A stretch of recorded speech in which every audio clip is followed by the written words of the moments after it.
Notre dernière présentation de la journée s'intitule « La roue de la vie, loi des 5 éléments en médecine traditionnelle chinoise ».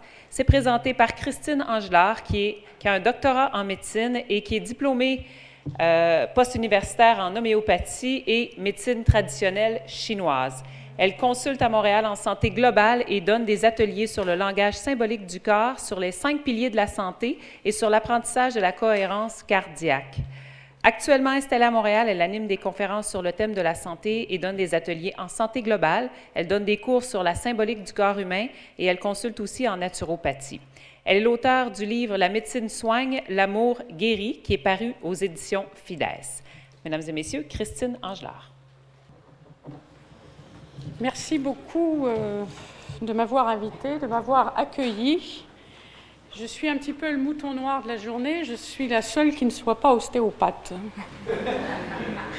Et j'ai beaucoup de plaisir à être parmi vous. Et j'ai un point commun, je pense, avec vous autres aussi. Parce qu'effectivement, j'ai fait ma médecine classique en France et j'avais un vilain défaut dans mon enfance qui s'est peut-être transformé, en tout cas j'ai essayé de le transformer en qualité, c'est la curiosité. Donc, bardée de mes certitudes en tant que médecin généraliste, je me suis intéressée à la médecine traditionnelle chinoise, à l'homéopathie, au départ uniquement par curiosité. Et puis je suis tombée dedans un petit peu comme Obélix dans la potion magique. C'est-à-dire que mes premiers cours en médecine traditionnelle chinoise m'ont ouvert à une médecine qui me correspondait plus, à une médecine globale, à une médecine philosophique. J'ose un peu employer le terme de médecine philosophique, puisque en médecine traditionnelle chinoise, l'homme est considéré dans sa globalité, et ça depuis des millénaires. Donc, j'ai cheminé là-dedans, et c'est ce que je raconte un petit peu dans mon ouvrage, qui raconte mon parcours professionnel. Donc ici, je viens un peu vous partager quelque chose qui me passionne, c'est la roue de la santé. Puis je vais vous rappeler quelques petits principes qui m'ont éveillée à ça, notamment lors de mes premiers cours de médecine chinoise, lorsque notre professeur nous a dit la fameuse phrase de Lao Tzu. Le but du médecin n'est pas de guérir à tout prix, mais de rétablir le qi afin que la vie ou la mort du sujet soit atteinte selon sa pente naturelle, en son temps et en son heure. Autrement dit, on est un accompagnateur pour faire circuler le qi. Alors chez vous, c'est le flux ou c'est d'autres termes, mais l'état de santé en médecine traditionnelle chinoise, c'est un état de fluidité. C'est ce que vous travaillez avec depuis toujours. Et cette approche plurimillénaire de la médecine traditionnelle chinoise nous amène à un état d'accompagnement et pas de direction. On voit trop souvent le médecin qui veut prendre en main les choses, alors qu'en fait, on est là pour accompagner et pour rétablir le qi, le flux, afin que la vie ou la mort du sujet soit atteinte en son temps et en son heure, selon la pente naturelle du sujet. Donc ça, c'est vrai que ça a été un petit peu ma révolution culturelle perso, si j'ose dire, il y a déjà pas mal de temps. Et je n'ai absolument pas abandonné la médecine classique à l'époque, je ne l'ai toujours pas abandonnée dans ma tête. Je rends hommage à mes patrons qui m'ont ouvert à cette approche-là. Mais je suis allée voir plus loin, justement, avec cette fameuse curiosité. Et l'homéopathie aussi, parce que l'homéopathie est une médecine de terrain. Et c'est cette notion de globalité et de terrain qui m'anime et qui a conduit un petit peu tout mon parcours. Donc médecine holistique, médecine où l'homme est considéré comme un pont entre la terre et le ciel, et pas du tout comme le grand sorcier qui peut faire n'importe quoi sur terre et au ciel, si j'ose dire. Donc médecine plus réaliste, où l'homme est un pont entre terre et ciel et où l'homme est dépendant de ses émotions, où l'homme est dépendant du climat sous lequel il vit, où l'homme est dépendant de ses ancêtres, de toute son histoire socio-culturelle, familiale, de tout son climat personnel. Il est dépendant aussi de ce qu'il mange, de sa nourriture, de ses nutriments. Donc cette approche-là, c'est quelque chose qui me permet d'aller plus loin. Et j'ai animé un atelier avec pas mal d'entre vous. Et ce que j'ai aimé partager avec vous, c'est justement cette vision qui va plus loin que l'articulation, que le viscère. Qu'est-ce qui se passe derrière? À quoi ça correspond? Toutes les correspondances entre... Oui, alors la technique, et moi, certains savent déjà que ça fait 2, mais on va y arriver quand même. Voilà. Donc cet atelier que j'avais appelé aussi la roue de la santé, c'est quelque chose que j'ai partagé déjà avec vous et avec d'autres ostéopathes ou d'autres étudiants, à savoir avoir une vision un petit peu plus globale.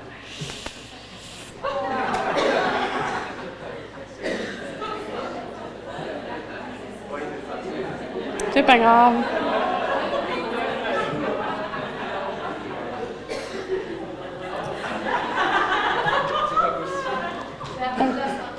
C'est la route, non.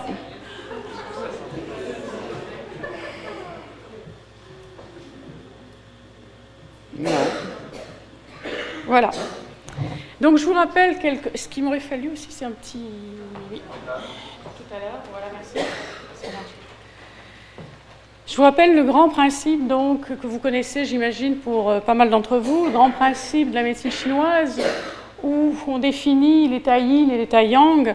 L'état yin, ben vous le savez, on fait quelques rappels. Pour l'état yin, donc, c'est plutôt la terre, par opposition à l'énergie yang, qui est une énergie du ciel, l'énergie de la lune, par opposition au soleil, qui est yang, la nuit est yin, le jour est yang, le féminin est yin, le masculin est yang, tout ce qui est humidité, tout ce qui est profond, tout ce qui est lent, tout ce qui est chronique, va être yin.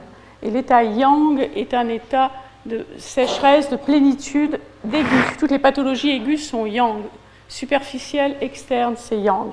Tout ça pour en arriver en fait à ces deux concepts-là, les organes trésors et les viscères ateliers. Le vocabulaire chinois est assez poétique en général, enfin, dans la médecine chinoise en tout cas. Donc organes trésors, viscères ateliers. Toute cette dénomination sous-tend aussi quelque chose de vivant, de fluide, cette notion de vide, d'humidité. Ça n'est pas statique. Donc les organes trésors, on en a 5, la fameuse roue de la santé fait intervenir les 5 organes trésors que sont le foie, qui est couplé à son viscère atelier yang, qui est la vésicule biliaire, le cœur qui est couplé à l'intestin grêle, rate pancréas, qui est une entité énergétique. On parle d'énergie, on ne parle pas d'anatomie. Donc, rate pancréas qui est couplé au viscère atelier estomac, poumon qui est couplé au viscère gros intestin, et rein qui est couplé au viscère vessie. Je dis toujours que l'état yin, donc de ces organes trésors, est un état profond, les viscères ateliers étant énergétiquement un petit peu comme des boucliers face à leur correspondant. C'est vraiment une correspondance comme ça, linéaire, foie vésicule, cœur intestin, rate estomac, poumon gros intestin, rein vessie.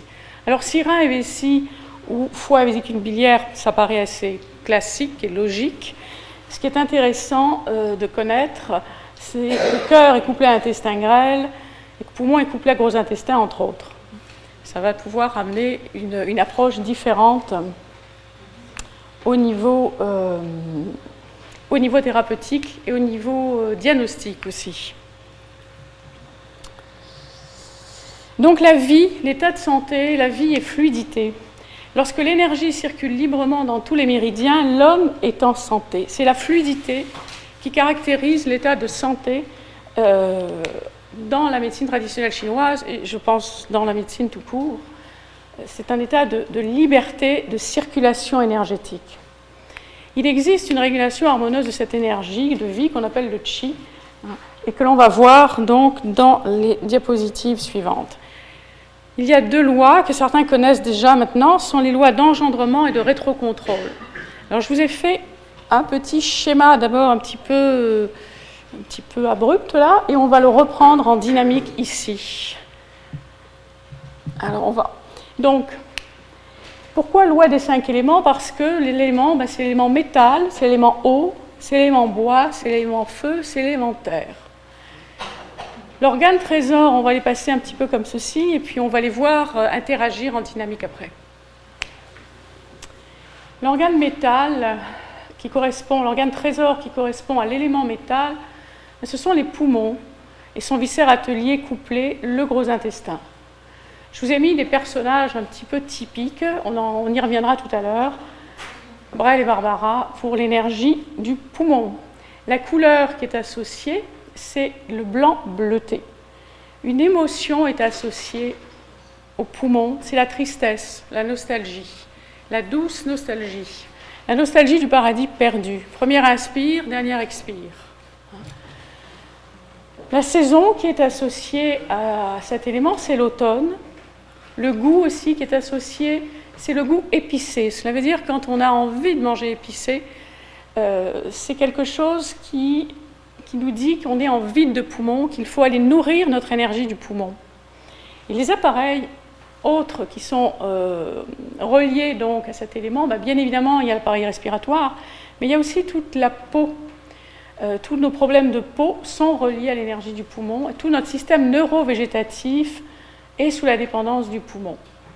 Enfin, un des 5 sens, donc le sens qui est relié à l'énergie du poumon, c'est l'olfaction. Tout ce qui est odeur, tout ce qui est odorat, l'anosmie, les pertes d'odorat sont reliées à l'énergie du poumon. Donc vous voyez, la richesse de la médecine chinoise, c'est de nous donner une vision beaucoup plus globale, beaucoup plus riche, qui va chercher le goût, qui va chercher la saison où l'organe est en plénitude, qui va chercher l'émotion. Puis je voudrais m'arrêter 2 minutes là-dessus. En médecine traditionnelle chinoise, on nous prend les pouls, mais on ne nous demande pas ce qu'on a vécu. Parce que dans la tradition chinoise, nous occidentaux, on a notre technique d'interrogation toujours, mais c'est évident que si le pouls du poumon est perturbé, ou si le pouls de rein est perturbé, il va y avoir une émotion qui est sous-tendue, même s'il y a une clinique, et surtout d'ailleurs s'il y a une clinique, s'il y a quelque chose de concret, de palpable, c'est toujours sous-tendu par un climat, par une couleur, par une connotation qui nous amène à aller plus loin. Donc voilà pour le poumon. On continue avec l'élément eau. Bien sûr, ce sont les reins avec l'organe, le viscère atelier qui est la vessie. Au niveau du personnage, c'est quelqu'un qui va être dans la volonté, c'est pour ça que j'ai mis la personne de pouvoir. La couleur, c'est le noir. Les émotions, il y a beaucoup de choses qui se passent au niveau de l'énergie des reins, tout n'y est pas d'ailleurs. Il y a la notion de peur. La peur, on dit en médecine chinoise, lèse les reins. Le fait de vivre dans la peur lèse notre énergie des reins. Et ce n'est pas uniquement psychologique. Au niveau des reins, on a les surrénales. Et la peur nous met à terre nos surrénales, ce qui fait qu'ensuite, on n'a plus les moyens physiologiques de se défendre. Je ne parle pas de psychologie, là, mais de physiologie. C'est la volonté aussi, par déséquilibre. C'est dans l'énergie des reins que se trouve l'énergie créatrice, l'énergie ancestrale. L'énergie sexuelle aussi dépend de l'organe trésor rein. L'énergie ancestrale siège dans les reins. C'est-à-dire qu'on arrive avec une hérédité aussi bien physiologique qu'émotionnelle, transgénérationnelle, c'est là, c'est dans l'énergie des reins. Et on a un point d'acupuncture qui se situe au niveau de la 2e lombaire qui s'appelle Mingmen, et on appelle ça la porte du destin. Et c'est un point qui est un point chouantique où on va tout de suite aller voir l'état des reins. Donc j'ai partagé ça avec quelques-uns d'entre vous, comment en allant palper certaines vertèbres, certains points mous, certains points chauds, certains points d'acupuncture, on a des données très précises sur le fonctionnement ou sur l'organe. La saison, c'est l'hiver. Le goût, c'est le salé.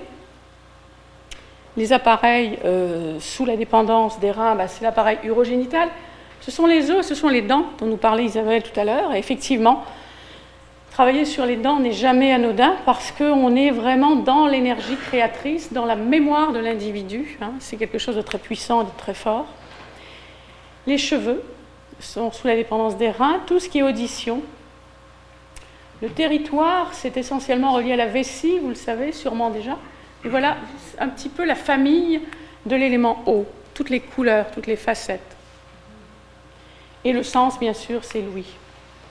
Le foie, avec l'élément bois et son viscère correspondant yang, qui est la vésicule biliaire. Le personnage, c'est le danseur et l'artiste. Pourquoi? Parce que le danseur utilise pas mal ses muscles et ses tendons, et on va voir que le foie tient sous sa dépendance les muscles et les tendons, et l'artiste parce que c'est un visionnaire, et que le foie gère la vision, la vraie, si j'ose dire, et puis celle qui voit l'invisible. Donc, le danseur, l'artiste, la couleur, c'est la couleur verte. L'émotion, on entend souvent dire que le foie, c'est la colère. Ben non, la colère, c'est la vésicule biliaire. Le foie, c'est l'appropriation, se faire sien. Nos pathologies du foie sont des problématiques d'être et d'avoir. Quand je suis en manque d'être, j'essaie d'avoir. Donc, c'est la problématique du manque. La saison qui est reliée au foie, c'est le printemps. Le goût qui est relié au foie, c'est l'acide. Quand j'ai envie de manger acide, ces enfants ou ces adultes qui prennent des citrons et qui les mangent à pleines dents, c'est un vide de foie. C'est une nécessité d'aller nourrir l'énergie du foie. Donc, qu'est-ce qui est relié au foie? Les muscles et tendons, les yeux, les veines et les capillaires.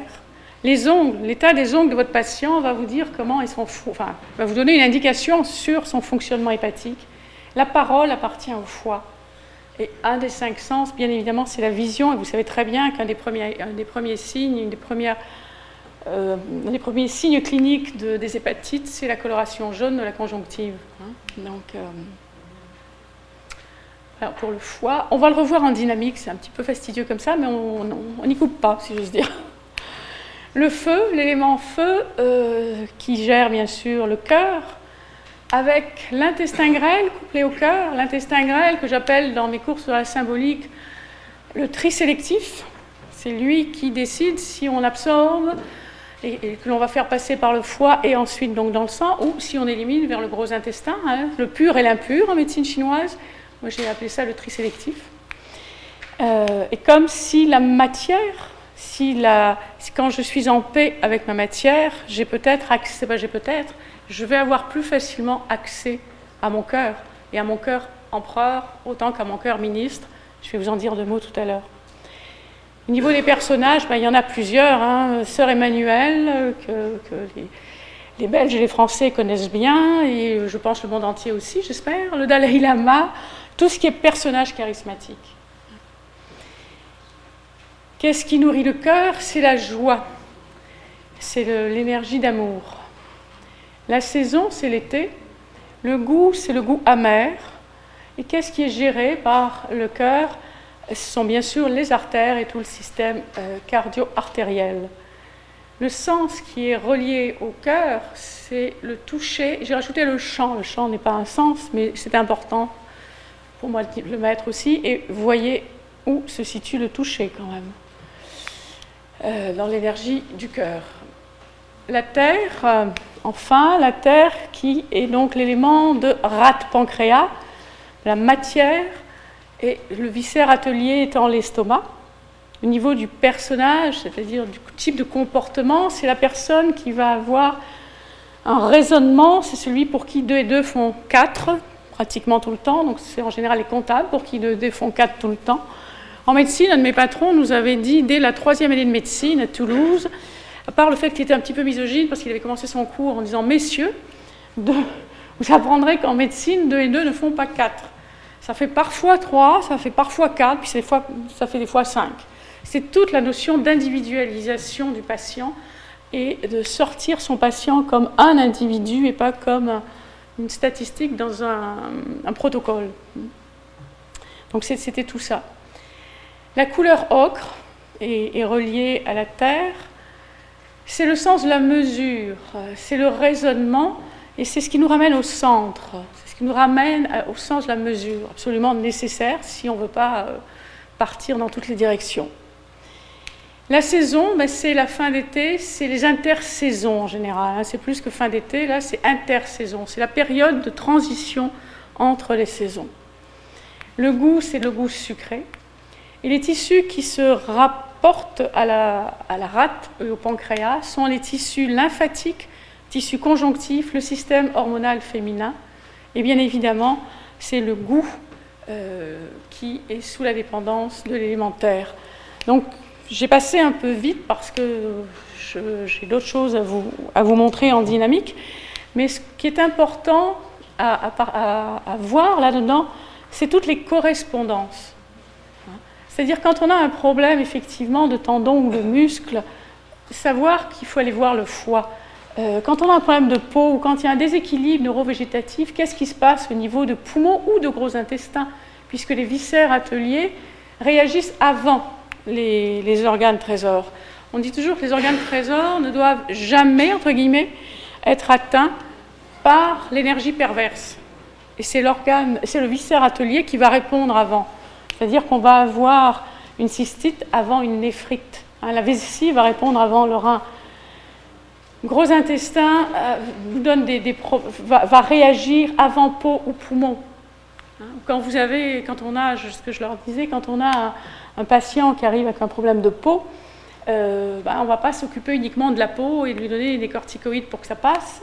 On va aller voir son émonctoire, gros intestin, puis on va aller voir ce qui s'est passé au niveau des poumons, y compris au moment de la naissance, en score d'Apgar, ce qu'il a eu comme empreinte au niveau des poumons. Ça, on le fait autant en homéopathie qu'en médecine chinoise. Donc c'est toute cette richesse de la médecine chinoise qui fait que je suis tombée dedans il y a déjà pas mal de temps et que je continue à jouer avec, si j'ose dire. Donc voilà la fameuse, j'ai appelé ça la roue de la vie, qui s'appelle aussi la loi des 5 éléments. Et on va le reprendre en dynamique. Donc vous voyez, on retrouve le poumon couplé à son gros intestin, métal ou éther. L'élément, c'est dans certains bouquins d'acupuncture, vous verrez, on l'appelle ça l'éther, dans d'autres, on appelle ça l'élément métal, avec la nostalgie et tous les points les plus importants. Ce qui est important de comprendre, c'est le sens. Il y a 2 règles de circulation de l'énergie, et ça fait plus de 6000 ans que ça fonctionne, donc je pense qu'on peut continuer à l'appliquer. Ça nous aide énormément. C'est-à-dire que l'énergie prend sa source dans le poumon. Comme je disais tout à l'heure, premier cri, dernier souffle. L'énergie naît là. Elle prend sa force dans les reins, elle se met en mouvement au niveau du foie pour s'épanouir dans le cœur et pour venir nourrir le mental, rat de pancréas. Le mental logique, le sens de la mesure, il est là. Et ça repart pour un tour. Ça fait un certain nombre d'années que ça tourne dans ce sens-là en positif. Sauf que lorsqu'il y a un débalancement, un déséquilibre plus exactement, sur un des 5 éléments, on sait que ça va aller modifier l'énergie de l'élément qui se trouve en face. C'est-à-dire si j'ai un débalancement à la naissance au niveau de poumon, si j'ai un score d'Apgar à 3, j'ai un manque d'oxygénation, je suis sûre qu'il va y avoir une empreinte sur le foie. Et peut-être donc des problèmes allergiques à la clé qui vont arriver après. Une fragilité en tout cas au niveau du foie.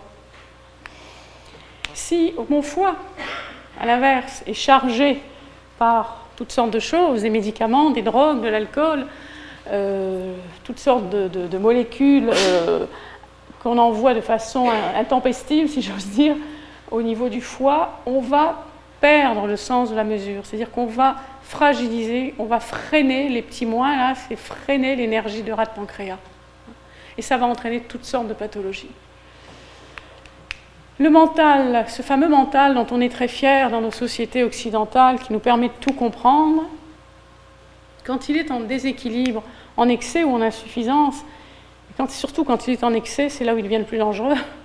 Parce qu'en fait, quand on sait tout, vous savez, comme on disait ce matin, la différence entre le bon Dieu et le médecin, quand on sait tout, le problème c'est ça, c'est qu'on va aller abîmer mon énergie des reins. Et là, on se coupe complètement de toute circulation énergétique. Ça ne passe plus ici. Ici, c'est bloqué, donc ça ne circule plus ici. Et si on continue, si on reste dans cet état-là, puis je vais vous donner des exemples, si on reste dans cet état-là, automatiquement, vous voyez ce qui se passe, ça freine l'énergie de cœur, donc on ne reçoit plus cette joie, le chêne, comme disent on ne parle même pas de spiritualité, on parle de chêne, l'énergie du ciel qui tombe sur l'homme. Cette joie, ce cœur empereur. Donc, quand le mental est trop dans je veux, je sais, yaka, il faut, on abîme son énergie des reins et à ce moment-là, on se coupe de l'énergie du sacré et la roue n'avance plus. En fait, ce qui est intéressant à comprendre, c'est que le mental, la logique, est nourri par le cœur.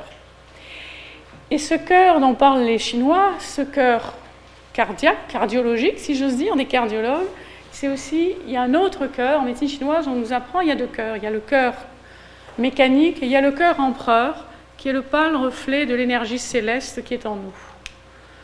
Donc cette espèce c'est pas cette espèce, cette énergie céleste qui tombe et que l'on a tous, pour certains, comme je dis, c'est plus visible que pour d'autres, mais on l'a tous, ce pâle reflet de l'énergie céleste qui est en nous. Là, je fais du mauvais esprit, pardonnez-moi. Mais ce pâle reflet de l'énergie céleste qui est en nous, on l'a tous. Et c'est lui, dans la circulation énergétique fluide, qui va nourrir le mental. Donc c'est quelque chose à retrouver. Et ce qui relance la roue, c'est ça qui est intéressant, ce qui relance la roue, c'est ça. C'est le poumon, c'est la respiration. J'ai entendu parler de mouvements respiratoires toute la journée. On y retombe en médecine chinoise. Ce qui est quand même rassurant, c'est qu'on dit tous à peu près la même chose. En venant d'horizons différents, on se retrouve tous dans cette dynamique de souffle à refaire circuler librement à travers nos viscères et nos organes. Donc, un exemple dont je voulais vous parler, c'est la dépression. Vous savez, la personne qui est dépressive, qui a ses surrénales à terre, hein, soit par excès de travail, soit par conflit personnel ou par histoire personnelle, cette personne, elle est là, elle est à terre. Hein. Puis elle a son mental qui tourne en boucle aussi. Et c'est là où, comme je dis, quand on essaie toujours d'expliquer à la personne qu'elle a tout pour être heureuse, c'est là où on lui tend la corde pour se pendre. Parce que plus vous expliquez à quelqu'un qu'il a tout pour être heureux, alors qu'il le sait très bien, qu'il a tout pour être heureux, mais qu'il ne l'est pas, ça fusille tout. Enfin, si je peux me permettre l'expression, c'est vraiment pas une bonne idée. Il suffit, c'est facile à dire sur un schéma, en tout cas c'est simple, quand on tourne en boucle là, il suffit de faire ça. C'est-à-dire de descendre dans sa respiration et d'entraîner, puisque là c'est bloqué, donc là je pousse, si j'ose dire, avec la respiration, je nourris avec la respiration. Foie, vous vous souvenez, c'est l'énergie des muscles, entre autres. Donc de prendre la main de la personne et l'emmener marcher pour 1 heure ou 2, ça va peut-être pas régler ses problèmes, mais après 1 heure de marche et de respiration tranquille, il sera moins mal. Ce que dit notre ami David Servan-Schreiber quand il dit troquer le Prozac contre les Adidas.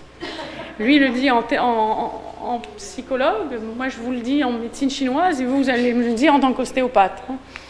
Donc cette espèce de mouvement respiratoire à réintroduire dans la roue de la vie.